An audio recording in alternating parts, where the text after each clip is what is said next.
What's good, man? Welcome back to Jill Rich Trades and Stocks, where we spilling all the info that they don't want you to know, man.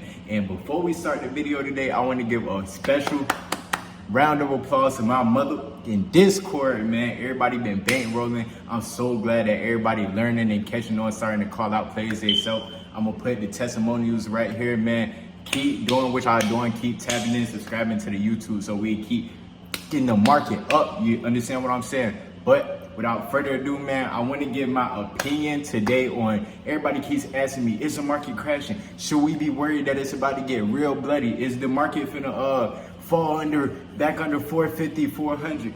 We're going to talk about whether the stock market is crashing, man. I want to explain how to work, how to still make money while the stock market is having a little healthy pullback, man. We're going to talk about whether it's a healthy pullback or it's a crash, man. And also, I'm going to give my execution process and my thinking process when I'm finding my own signals, man. So without further ado, let's hop straight into it.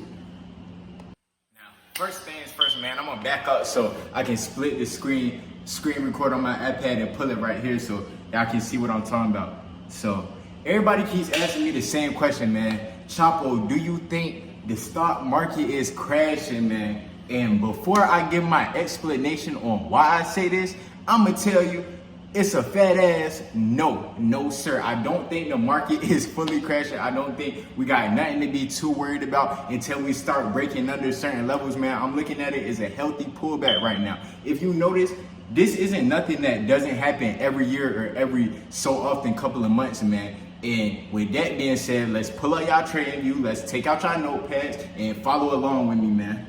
So now we on trading view, we screen recording. We're gonna pull up SPY. For y'all that don't know, SPY is the ETF that holds the most weight on the biggest stocks in the market, like especially tech stocks, consumer stocks, all the Nvidias, Microsoft, Googles. Their SPY is made up of those entities, made up of holdings of those entities, I should say. So just to give y'all an idea, so when you're looking at SPY on TradingView, this is a good idea of how the market is moving as a whole. That's why when people refer to the market, they're 9 times out of 10 referring to SPY, QQQ, these big ETFs. Now, let's get into it, man. So we got SPY pulled up right here, as y'all can see.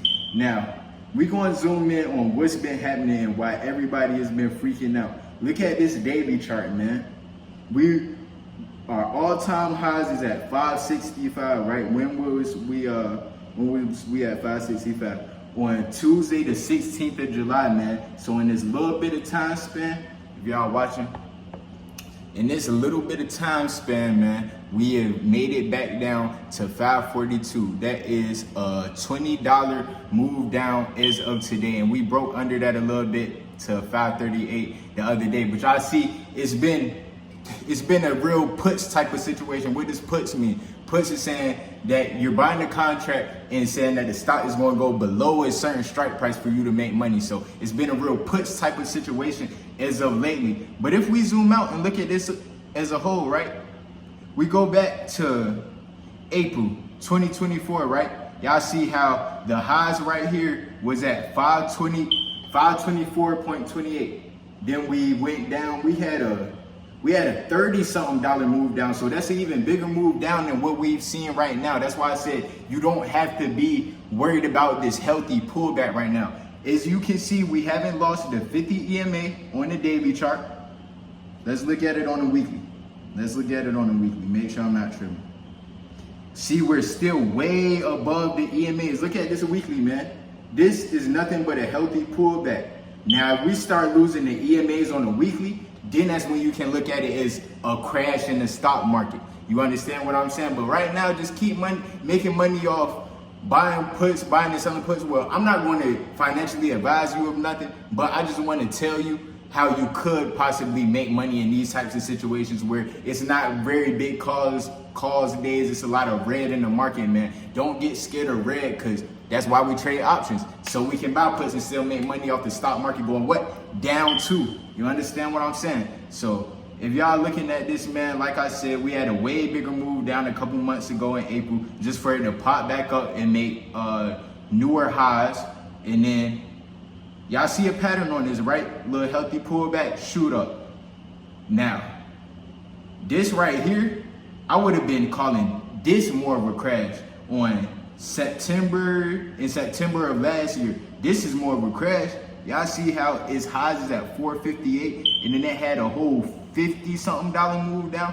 That's in its losing EMAs. Until we losing EMAs and we're having $50, $60 move down, I am not tripping, man. Spaz your thing. Had a little healthy pullback so we can skyrocket back up, because that's just gonna make us more money when we load up the calls and stuff starts bouncing off of these EMAs and key levels. You understand what I'm saying? So remember, man, in situations like this, what are we buying and selling, man? We not looking at calls. It's something that start with a P. Come on, if you've been paying attention, comment it right now. Leave it in the comments. We looking at puts, man. We're looking at puts. And again, I say a put option is just you buying a contract saying that a stock is going to go below a certain strike price. You understand what I'm saying? And your money multiplies the lower it goes from your entry point. So that's how you can make money, still make money in this bloody market right now, man. So now I want to explain my thinking process of finding and executing my trades for the day, man, because that's one of the other big questions that people always ask me. Understand what I'm saying? So I already came up with kind of my trading strategy that I like to stick to. I don't like to overstay my welcome in trades, man. Once I hit my take profit, I might leave a couple runners in there, but the key is to end every day profitable, nicely profitable. You feel me? Even if you're a beginner trader, 100K is only an extra 200 a day. So if you can pull 200 out the market, man, that's an extra 100K a day. Now, the point of trading that I'm at, I think, okay, if I can make a band or two a day, how much is that a year?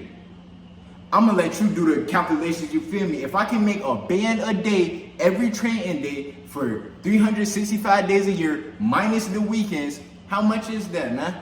So, I just wanted to let y'all know that before I give my thoughts on how I execute a trade. Another thing, so I don't overstay my welcome.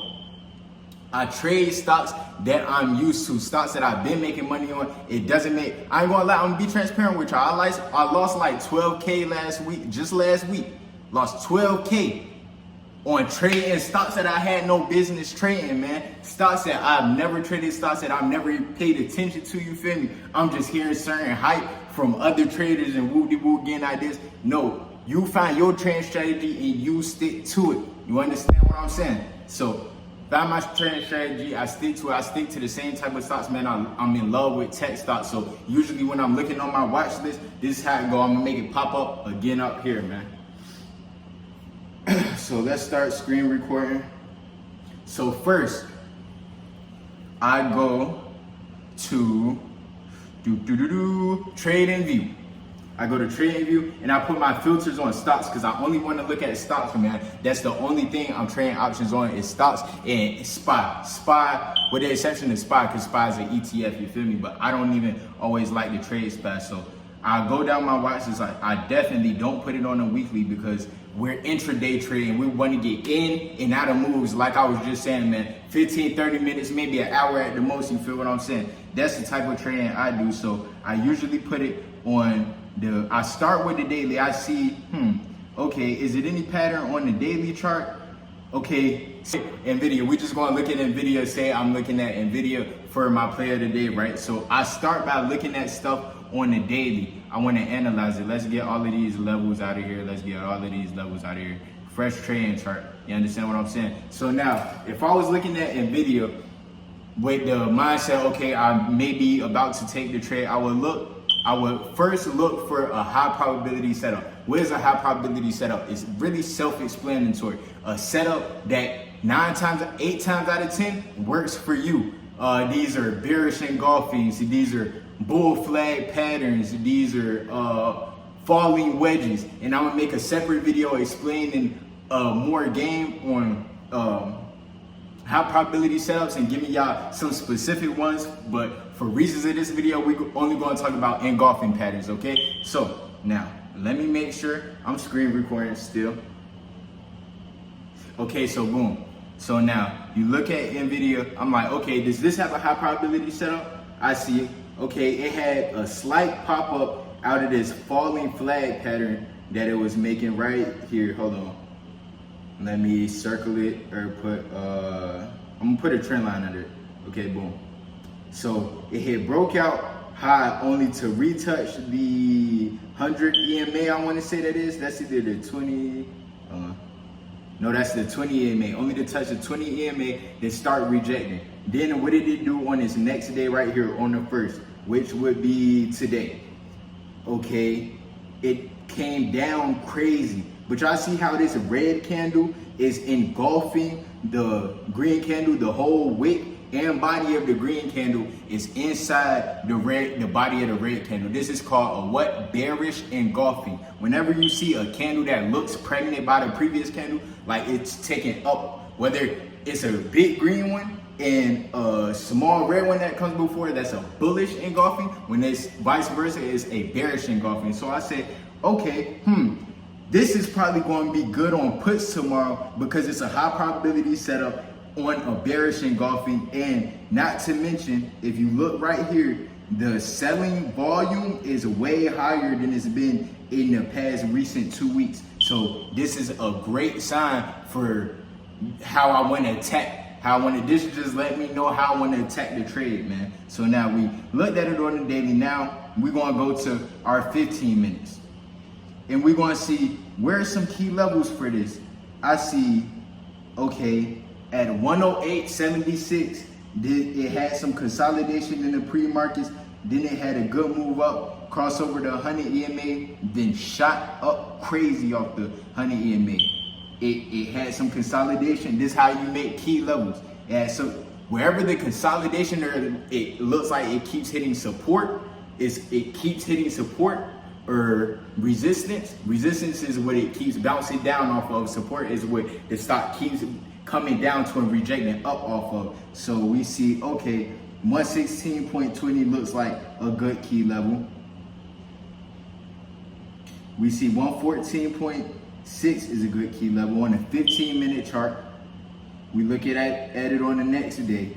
It broke all the key levels. It came down, tried to retest our key level of 114 right here. So we looked at the key levels. We looked at the high probability setup on the daily. Now, I gotta ask myself, okay, how do I want to attack this? First of all, I don't like trading in the first 30 minutes of the day because it's too volatile. The first two 15-minute candles, I'm not touching them. I want to see what happens for the day, what's happening off the markets open, so I can make the key levels of that day, because the key levels of yesterday might not be the same levels that hold up today. You feel me? So I'd rather react to what I see going on in the market versus front running and taking a crazy trade. You understand what I'm saying? And possibly losing money that doesn't have to be lost, when I can just be patient and react to what I see the market doing versus front running, man. So, okay, so that's first. You want to look for a high probability setup. You want to stick to your rules of trading, whatever your trading rules are, man. I got my own set that y'all can watch in the last video that I made, man. I'm gonna make it pop up right here. And then you need to figure out the key levels and how you're going to attack the following day, or if it's the same day in the market, you need to see the key levels that it's already made, where it's bouncing off of, where the selling pressure, the buying pressure is coming in at, and then go from there. You understand what I'm saying? So let's say the market was open, man, and I only saw, y'all see these candles right here? I see it shoot up, and then I see the selling pressure start to sell off, right? I would go, okay, it just broke a key level of 114, right? Say we was on this candle.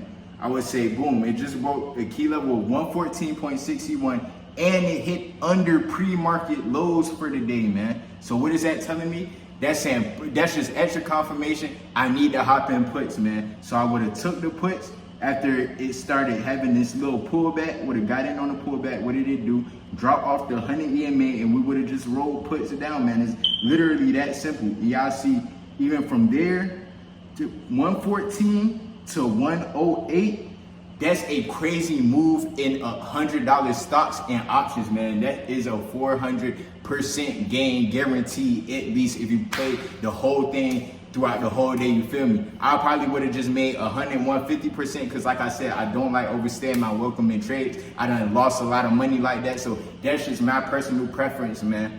And that's basically it, man. I ain't gonna get into too much fundamentals. I just wanted to get into the execution of the tech analysis and how I look for these plays, man. And like I said, man, I ain't gonna keep y'all here for too long. Hit that like button, man. Get this video 1,000 likes. Get us to 1,000 subscribers so we can keep spilling the free game on y'all, man. I love how y'all been bankrolling in the Discord. Like I said, man, if you want the Discord, link in description, man. I love y'all, and I'm out.